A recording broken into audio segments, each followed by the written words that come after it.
अभी जब हम रियासत वाला पार्ट कवर कर रहे थे उसमें हमने जो है टोटल 7 रियासतों के बारे में देख लिया था।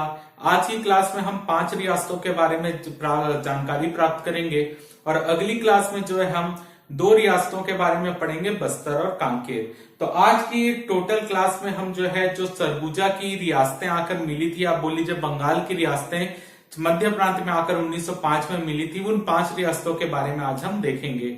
थोड़ी सी तबियत खराब हो जाने के कारण जो है वीडियो आपको देरी से मिल रहा है, तो चलिए चालू करते हैं और सबसे पहले देखते हैं सरगुजा रियासत के बारे में। तो सरगुजा जो है जिसका क्षेत्रफल था 6055 वर्ग मील 6055 वर्ग मील। यहाँ पर जो है सरगुजा का पुराना नाम डांडोर है, पेपर में पूछा हुआ क्वेश्चन है। सरगुजा का पुराना नाम डांडोर है और सरगुजा के रियासत के जो राजा हैं उनका वंश क्या है, वो है रक्सेल राजपूत वंश, जो कि पेपर में पूछा हुआ क्वेश्चन है।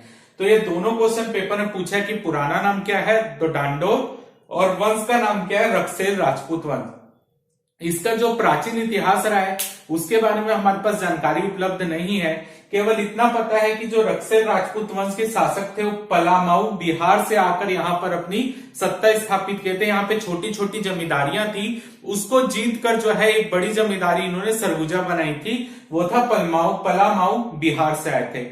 इस जमींदारी के जो संस्थापक है वो विष्णु प्रसाद सिंह को माना जाता है, लेकिन इसके बारे में भी कोई जानकारी विशेष तौर पर उपलब्ध नहीं है कि इनके वंशावली कैसी कैसी रही है। ठीक है, तो यहाँ पर हमको एक्चुअल में जो है शिवराज सिंह के समय से इस वंश की वंशावली का थोड़ा बहुत जानकारी प्राप्त होता है। तो जो शिवराज सिंह थे 1758 से 1788 इनका कार्यकाल था। शिवराज सिंह जो थे वो उन्होंने जो है इस समय जो मराठों ने सरगुजा पर आक्रमण किया था और सरगुजा के जो जमींदार थे उनको वो मराठों के प्रभुत्व में आ गए थे, यानी मराठों ने सरगुजा के जमींदार यानी शिवराज सिंह को हरा दिया था और शिवराज सिंह ने वार्षिक टकौली देने का यहाँ पर निश्चय कर लिया था और वो मराठों को टकौली दिया करते थे। शिवराज सिंह के बाद अजीत सिंह यहाँ के शासक बनते हैं या जमींदार बनते हैं। अजीत सिंह के बाद जो है उनके बेटे बलभद्र सिंह जो कि नाबालिग रहते हैं, जब अजीत सिंह की मृत्यु होती है तो बलभद्र सिंह नाबालिग रहते हैं, वो राजा बनते हैं। जब बलभद्र सिंह नाबालिग रहते हैं तो जो अजीत सिंह की वाइफ रहती है यानी बलभद्र सिंह की जो मम्मी रहती है, माँ रहती है, वो जो रहती है वो शासन का कार्यभार संभालती है। लेकिन अजीत सिंह के भाई लाल संग्राम सिंह क्या करते हैं, वो उन पर आक्रमण करते हैं और जो बलभद्र सिंह की माता रहती है उनकी हत्या कर देते हैं। ठीक है, और लाल संग्राम सिंह स्वयं जो है सरगुजा के जमींदार बन जाते हैं। तब यहाँ पर जब लाल संग्राम सिंह सरगुजा के जमींदार बनते हैं तो जो प्रजा रहती है वो काफी इनसे नाराज रहती है और वो अंग्रेजों को आमंत्रित करती है कि वो लाल संग्राम सिंह को आकर हराए और जो है अपना यहाँ पे जो बलभद्र सिंह है उनको शासक बनाए। तब यहाँ पर जो है प्रजा के कहने पर अंग्रेजों का हस्तक्षेप होता है और अंग्रेज अपनी सेना लेकर आते हैं और लाल संग्राम सिंह पर आक्रमण करते हैं और लाल संग्राम सिंह को हराकर बलभद्र सिंह को यहाँ का शासक बना देते हैं। क्योंकि बलभद्र सिंह अभी भी वयस्क नहीं हुए इसलिए उनके संरक्षक के रूप में जगन्नाथ सिंह जो है उनकी नियुक्ति की जाती है। जब अंग्रेज वापस चल जाते हैं तो लाल संग्राम सिंह फिर से आक्रमण करते हैं और यहाँ पर आक्रमण करके जो है जगन्नाथ सिंह को हरा देते हैं और फिर से सत्ता में स्थापित हो जाते हैं। फिर यहाँ पर जो है आंग्ल मराठा युद्ध होता है। जब आंग्ल मराठा युद्ध होता है तो 1818 के आसपास जो है अप्पा साहब जब हार जाते हैं तो सरगुजा सीधे सीधे अंग्रेजों के नियंत्रण में आता है और अंग्रेज जाकर फिर आक्रमण करते हैं इनके ऊपर और जो यहाँ पे संग्राम सिंह यहाँ पर शासक बने रहते उनको हरा देते हैं और फिर से बलभद्र सिंह को वहां का राजा बना देते हैं। क्लियर है, तो यहाँ पर आंग्ल मराठा युद्ध के बाद इस जमींदारी पर अंग्रेजों का स्वामित्व आ गया, पहले मराठों का स्वामित्व था। 1899 में जो है इस जमींदारी को रियासत का दर्जा दिया जाता है। उस समय यहाँ के शासक रहते हैं रघुनाथ शरण सिंह। ठीक है, रघुनाथ शरण सिंह देव भी बोलते हैं, रघुनाथ शरण सिंह एक्चुअल नाम था। इसके बाद जो है इस जमींदारी के शासक बनते हैं या रियासत के सामंत बनते हैं रामानुजशरण सिंह देव। रामानुजशरण सिंह देव जो रहते हैं ये फर्स्ट वर्ल्ड वॉर के समय जो है अंग्रेजों की बहुत मदद करते हैं, उनको पैसे भेजते हैं, सैन्य सहायता भी देते हैं। तो रामानुजशरण सिंह देव के बारे में हमने कांग्रेस का त्रिपुरी अधिवेशन पढ़ा था, जो 52वें नंबर का त्रिपुरी अधिवेशन था। ठीक है, जिसमें सुभाष चंद्र बोस अध्यक्ष निर्वाचित होते हैं। तो उस अधिवेशन में इन्होंने 52 हाथियों का एक जत्था भेजा था पूरा सामान के साथ त्रिपुरी अधिवेशन में, क्योंकि वो कांग्रेस का 52वां अधिवेशन था, इसलिए इन्होंने 52 हाथियों का जत्था भेजा था, जिसको हमने पहले भी देखा हुआ है। रामानुजशरण सिंहदेव को अंग्रेजों ने commander of the British Empire की भी उपाधि दी थी। Commander of the British Empire की उपाधि रामानुजशरण सिंहदेव को दी गई थी। ठीक है, रामानुजशरण सिंहदेव के समय ही जो है सरगुजा में किसान उराव बगावत हुई थी 1918 में। ये क्या था, एक्चुअल में सरगुजा के आसपास के क्षेत्रों में जो जर्मन मिशनरी थे वो आके रह रहे थे, और यहाँ पर वो मुख्य रूप से जनजातियों का धर्म परिवर्तन कराने के उद्देश्य से आए थे, और यहाँ पे लोगों को, वो जनजातियों को भड़का रहे थे राजा के विरुद्ध। तब जो उराव जनजाति के लोग रहते हैं वो अचानक ही राजा के जितने भी उस समय सरकारी तंत्र वहां पर रहता है, प्रशासनिक तंत्र, उनके ऊपर हमला कर देते हैं, पुलिस थाने जला देते हैं, जिसमें 52 से 53 लोगों की मृत्यु होती है। तो ये सब क्या उराव बगावत वहां पर चलता रहता है। एक्चुअल में जो जर्मन मिशनरी है वो आकर इनको भड़काती, किसानों को मेन रूप से, जो कि वहां पे उराव जनजाति के थे। तो यहाँ पर जो है रामानुजशरण सिंहदेव मदद मांगते हैं अंग्रेजों से, जिसमें नेल्सन के नेतृत्व में जो है अंग्रेजी सेना यहाँ पर आती है और इस किसान उराव जो विद्रोह होता रहता है उसको शांत करती है। तो आपसे बस पेपर में इतना पूछा जा सकता है, किसान उराव बगावत कब हुई थी? 1918। किसके शासनकाल में हुई है? रामानुजशरण सिंहदेव। इसके अलावा कौन सी रियासत में हुई है? सरगुजा। ठीक है, तो ये हो गया आपका, जब रियासतों का विलीनीकरण होता है तो रामानुजशरण सिंहदेव जो है रियासतों के विलीनीकरण पत्र में साइन करते हैं। क्लियर है? तो इसमें रक्सेल वाला क्वेश्चन पूछा गया, दांडोर वाला क्वेश्चन पूछा गया, सरगुजा का पुराना नाम, और ये जो है पलामऊ बिहार के रहने वाले थे जो यहाँ के शासन करना है, ये भी आपसे पूछा जा सकता है। अगला हम अगली रियासत की ओर बढ़ते हैं और उदयपुर रियासत के बारे में देखते हैं, जो कि 1055 वर्ग मील में फैला हुआ था। जब पहले सरगुजा जमींदारी थी तो सरगुजा के अंतर्गत ही अन्य छोटी छोटी जमींदारी थी, जैसे उदयपुर और जसपुर सरगुजा के अंतर्गत आने वाली ही जमींदारी थी। ठीक है, ये भी वंश जो है रक्सेल राजपूत है, जैसे कि मैंने बताया, ये इसी के अंतर्गत आ रहे, तो इन्हीं के रिश्तेदार जो है यहाँ पर आए थे। ठीक है, तो यहाँ पर भी इनके भी शासन के शासक कैसे हुए, क्यों हुए, कब हुए, ये जानकारी नहीं है। हमको सिर्फ 1818 के समय से जानकारी प्राप्त होती है कि 1818 में कल्याण सिंह जो है यहाँ के शासक रहते हैं। तो कल्याण सिंह जब शासक रहते हैं तो वो अच्छे से शासन करते रहते हैं। 1852 में कल्याण सिंह और उनके भाइयों धीराज सिंह और शिवराज सिंह पर नरवध या मानववध का मुकदमा लगाकर अंग्रेज उनको गिरफ्तार कर लेते हैं, तो और उनको रांची जेल में रखते हैं जाकर। तो जब 1857 की क्रांति आती तो रांची जेल से रांची के आसपास के क्षेत्रों से जनता अंग्रेजों को भगा देती है। तब वहां से जो है रांची की जनता इनको छुड़वा कर भेजती है, तो ये वापस उदयपुर आते हैं और उदयपुर में आकर अपनी सत्ता वापस स्थापित करते हैं कल्याण सिंह। उसके बाद कल्याण सिंह की मृत्यु हो जाती है तो उनके छोटे भाई धीराज सिंह शासक बनते हैं। धीराज सिंह की मृत्यु हो जाती तो उनके छोटे भाई शिवराज सिंह यहाँ के शासक बनते हैं। और शिवराज सिंह जब शासक बनते हैं तो 1859 में 1859 में अंग्रेज जो है इनके ऊपर फिर से मुकदमा चलाते हैं और रायगढ़ के जमींदार रहते हैं उनके साथ मिलकर इनको गिरफ्तार कर लेते हैं, जिनका नाम रहता है देवनाथ सिंह। उनके साथ मिलकर शिवराज सिंह को गिरफ्तार कर लेते हैं और इसके बाद इनके ऊपर मुकदमा चलाकर इन्हें काला पानी की सजा सुनाते अंडमान भेज देते हैं, जिसको हम उदयपुर के विद्रोह के नाम से जानते हैं, हम पढ़ चुके हैं। अब यहाँ पर जो है उसके बाद ये जमींदारी दे दी जाती है बिंदेश्वरी प्रसाद सिंहदेव को, जो कि सरगुजा रियासत से ही संबंधित रहते हैं। तो बिंदेश्वरी प्रसाद सिंहदेव यहाँ के शासक बनते हैं।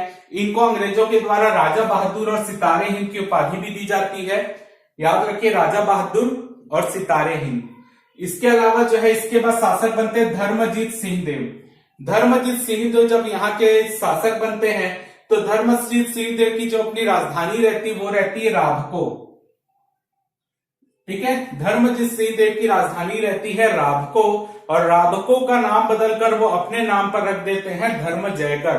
धर्मजयगढ़ हम पढ़ते हैं वही है, तो धर्मजयगढ़ का पुराना नाम क्या है? राभको। ठीक है, जब यहाँ पर धर्मजीत सिंह राभको को राजधानी बनाते, राभको एक गांव रहता है, तो राभको का नाम बदलकर वो अपने ही नाम पर इसका नाम रख देते हैं धर्मजयगढ़। क्लियर है? 1899 में जब इस जमींदारी को रियासत का दर्जा मिलता है तो धर्मजीत सिंहदेव ही यहाँ के शासक रहते हैं और यही जमींदार को सामंत का दर्जा मिलता है। ये इस जमींदारी के जो आखिरी शासक रहते हैं वो है चंद्रचूड़ प्रताप सिंहदेव, जिनके समय जो है रियासतों का विलीनीकरण होता है और चंद्रचूड़ प्रताप सिंहदेव ही साइन करते हैं रियासतों के विलीनीकरण। तो आपको ज्यादा डीप में नहीं जाना और इनका इतिहास तो है ही नहीं, हमको जानकारी प्राप्त नहीं है, इसलिए हम इसको शॉर्ट में ही देख रहे हैं, क्योंकि जानकारी प्राप्त होती तो जिस जिस वंश की जानकारी उसको हमने डीप में देखा ही है। अगला देखते हैं जसपुर जमींदारी। जसपुर का क्षेत्रफल है 1963 वर्ग मील। यहाँ पर जो है सबसे पहले डोम राजाओं द्वारा संचालित था जसपुर का क्षेत्र।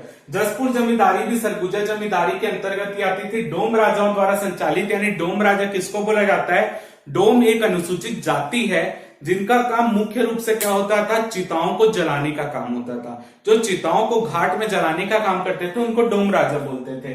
तो डोम राजाओं द्वारा जसपुर का क्षेत्र संचालित था। ठीक है, इस वंश की भी ज्यादा जानकारी हमको प्राप्त नहीं है। रणजीत सिंह देव से यहाँ पे थोड़ी बहुत जानकारी हमको प्राप्त होती है कि रणजीत सिंह देव के समय सरगुजा के जो जमींदार थे लाल संग्राम सिंह, वो रणजीत सिंह देव पर आक्रमण करते हैं और उनकी हत्या कर देते हैं। रणजीत सिंह देव के बाद राम सिंह देव जो है यहाँ के शासक बनते हैं। राम सिंह देव के बाद जो है प्रताप नारायण सिंह देव यहाँ के शासक बनते हैं, प्रताप नारायण सिंह देव। इसी समय 1899 में जसपुर को रियासत का दर्जा मिलता है और प्रताप नारायण सिंह देव जो रहते हैं वो उनकी मृत्यु चेचक से होती है। चेचक के कारण इसकी मृत्यु होती है। प्रताप नारायण सिंह देव के बाद विष्णु प्रसाद सिंह देव यहाँ के शासक बनते हैं और विष्णु प्रताप सिंह देव के बाद विजय भूषण सिंह देव यहाँ के शासक बनते हैं। और विजय भूषण सिंह देव के समय ही रियासतों का विलीनीकरण होता है, क्योंकि ये उस समय व्यस्त नहीं रहते। इसी के लिए इनके एवज में जो दीवान रहते हैं यहाँ के टीसीआर मेनन जो रहते हैं वो रियासतों के विलीनीकरण में इनके बदले साइन करते हैं। तो टीसीआर मेनन जो है रियासतों के विलीनीकरण में साइन करते हैं। और उस समय जसपुर के शासक कौन थे या रियासत के सामन? विजय भूषण सिंह देव। अगला हम देखते हैं कोरिया जमींदारी। कोरिया जो है 1631 वर्ग मील इसका क्षेत्रफल है। अगर हम इसके वंश की बात करें तो यहाँ पर जो है चौहान क्षत्रिय वंश, चौहान वंश के शासक मुख्य रूप से रहते थे, जिसमें प्रमुख रूप से यहाँ पर सबसे पहले कोल जनजाति के राजाओं या कोल जनजाति के लोग रहते थे, जिनके ऊपर धारामल शाह नाम के चौहान क्षत्रिय ने आक्रमण करके इस क्षेत्र में कब्जा कर लिया था। तो कोरिया में कोल जनजाति के लोग रहते थे जिन पर चौहान क्षत्रिय धारामल शाह ने आक्रमण करके कब्जा कर लिया। इसके बाद जो है ये वंश की भी जानकारी हमको ज्यादा उपलब्ध नहीं है इस रियासत के बारे में। गरीब सिंह के बारे में पता चलता है कि 1818 में गरीब सिंह इस क्षेत्र के शासक थे।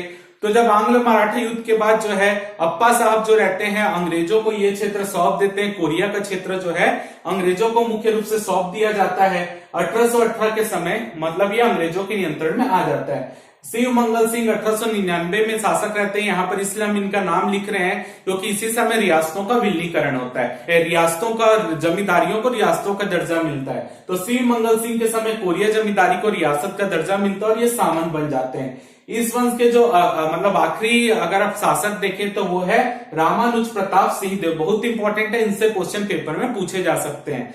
तो रामानुज प्रताप सिंह देव जो है 1909 में इस क्षेत्र के प्रमुख रूप से शासक बनते हैं। और यहाँ पर जो है रामानुज प्रताप सिंह देव के बारे में देख लीजिए, एक अच्छे क्रिकेट के खिलाड़ी भी थे। रामानुज प्रताप सिंह देव जो थे क्रिकेट के खिलाड़ी थे, सीके नायडू के साथ, जिनके नाम पर सीके नायडू ट्रॉफी होती है, उनके साथ ये जो है मुख्य रूप से ओपनर बैट्समैन थे ये। तो उनके साथ ओपनिंग करने जाते थे। तो बस आपसे इतना पूछा जा सकता है क्रिकेट से संबंधित कौन थे? तो रामानुज प्रताप सिंह देव। जब गोलमेज सम्मेलन, दूसरा गोलमेज सम्मेलन 1931 में हुआ था, तो ये गांधी जी के साथ गोलमेज सम्मेलन में भाग लेने भी गए थे। ये भी इंपॉर्टेंट था, आपके पेपर में पूछा जा सकता है कि रामानुज प्रताप सिंह देव गोलमेज सम्मेलन में भाग लिए थे। ठीक है, कई बुक में लिख रहा था तीनों गोलमेज सम्मेलन में भाग लिए थे, लेकिन इस रियासत के इतिहास में देखने में पता चलता है कि सेकंड गोलमेज सम्मेलन में भाग लिए थे। ठीक है, इन्होंने अपने क्षेत्र में कोयला खदानों का कार्य प्रारंभ करवाया था। चिरमिरी, मनेन्द्रगढ़, ये सब क्षेत्र में कोयला खदानों का काम जो है इन्हीं के समय चालू हुआ था। इन्हीं के शासनकाल में गोंड विद्रोह होता है। ठीक है, इन्हीं के शासनकाल में कोरिया रियासत में गोंड विद्रोह होता है। मुख्य रूप से गोंड जनजाति के लोग जब यहाँ पर रहते हैं तो वो क्या करते थे, रियासत के जो राजा थे उनका रियासत के राजा रानियों के पालकी ढोने का काम करते थे, जंगलों के मध्य जो है रोड बनाने का काम करते थे। तो इसके एवज में उनको कोई भी पैसा नहीं देते थे, यानी वो बेगारी के रूप में वहां पर काम कर रहे थे। तो इसी के विरुद्ध जो है गोंड जो यहाँ पे जनजाति के लोग रहते हैं वो विद्रोह कर देते हैं राजा के खिलाफ। तो 15 फरवरी 1932 को आम सभा होती है गोंड जनजाति के लोगों की, क्योंकि यहाँ के जो जनजाति के लोग थे वो गांधी जी, रविशंकर शुक्ल इन सबको जानते थे। इसी के लिए यहाँ पर क्या बोलते हैं, जब यहाँ पे आम सभा होती है एक प्रस्ताव पारित होता है और इस प्रस्ताव को पारित करके कि हम बेगारी में काम नहीं करेंगे, ये प्रस्ताव जो है राजा के पास भेज दिया जाता है कि हमने इस आम सभा में ये प्रस्ताव पारित किया है। उसके बाद जब राजा के पास वो चिट्ठी जाती है, लेटर जाता है, तो वहां दीवान पड़ता है जिसका नाम रहता है एंडले। एंडले जो है इन जमींदारों, जो गोंड जनजाति के लोग हैं उनके नेताओं को बुलाता है अपने पास और वहां पर बोलता है कि आप जो है ये प्रस्ताव क्या पारित करो, आप जैसे काम कर रहे थे आप वैसे करते रहो। तो यहाँ के लोग बोलते हैं हम गांधी जी के स्वराज को मना रहे हैं, यानी हमको भी स्वराज चाहिए, हम गांधी जी के स्वराज को मना रहे हैं। तो ये कथन इंपॉर्टेंट आपसे पूछा जा सकता है, कौन सी जमींदारी के जनजाति के विद्रोह में ये कथन बोला गया था, तो हम गांधी जी का स्वराज मना रहे हैं, कोरिया जमींदारी, ठीक है, या रियासत। तो दीवान एंडले क्या करता है, इसको राजद्रोह मानता है और पुलिस को आदेश देता है कि इन पर गोली चालन करो। तो पुलिस गोली चालन कर देती है और बहुत से गोंड जनजाति के लोग वहां पे मर जाते हैं। क्लियर है? तो ये है इन्हीं के समय हुआ है। और जब रियासतों का विलीनीकरण होता है तो रामानुज प्रताप सिंह देव ही रियासतों के विलीनीकरण पत्र में साइन करते हैं। तो ये था कुछ इंपॉर्टेंट कोरिया जमींदारी या रियासत के बारे में। और आखिरी आज की रियासत चांग बखार, जिसका क्षेत्रफल है 906 वर्ग मील। 906 वर्ग मील जो है, इसकी राजधानी जो थी, चांग बखार जमींदारी के जो जमींदार थे वो भी अपनी राजधानी बनाकर रखते थे भरतपुर। ठीक है, भरतपुर जो है इसकी राजधानी। तो ऐसा माना जाता था कि जो कोरिया के शासक है उन्हीं के अधीन चांग बखार की भी जमींदारी आती थी। ठीक है, तो यहाँ पर जो है महावीर सिंह, इस रियासत के बारे में भी हमको ज्यादा जानकारी उपलब्ध नहीं है।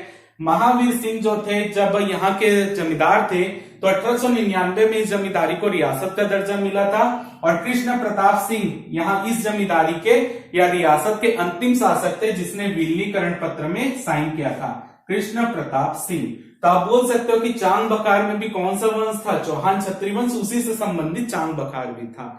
क्लियर है? तो यहाँ पर इसकी ज्यादा जानकारी नहीं है। तो यहाँ पर जितने भी हमने 5 चीजें यहाँ रियासतें पढ़ी, ये पांचों रियासतें मध्य प्रांत का भाग बनी थी 1905 में। आपको याद रखना है कि ये पांचों रियासत 1905 में जब बंगाल विभाजन होता है तब मध्य प्रांत का हिस्सा बनी थी। क्लियर है? तो इसमें सबसे जो इंपॉर्टेंट है रामानुज प्रताप सिंह देव, रामानुज शरण सिंह देव, ये सब जो इंपॉर्टेंट है आपके पेपर में, इनसे क्वेश्चन बन सकता है। इनका वंश जो है वंश अच्छे से पढ़िएगा। बाकी कुछ क्वेश्चन इस पार्ट से और कोई क्वेश्चन नहीं बनेगा मेरे हिसाब से। जो मैंने बताया इससे बाहर आपका कोई भी क्वेश्चन नहीं आएगा, अगर इनसे भी क्वेश्चन बनता है तो। ठीक है, तो आज की क्लास यही खत्म करते हैं। जब अगली क्लास में हम मिलेंगे तो आपका बस्तर और कांकेर वाले पार्ट को कवर करेंगे। मिलते हैं अगली क्लास में।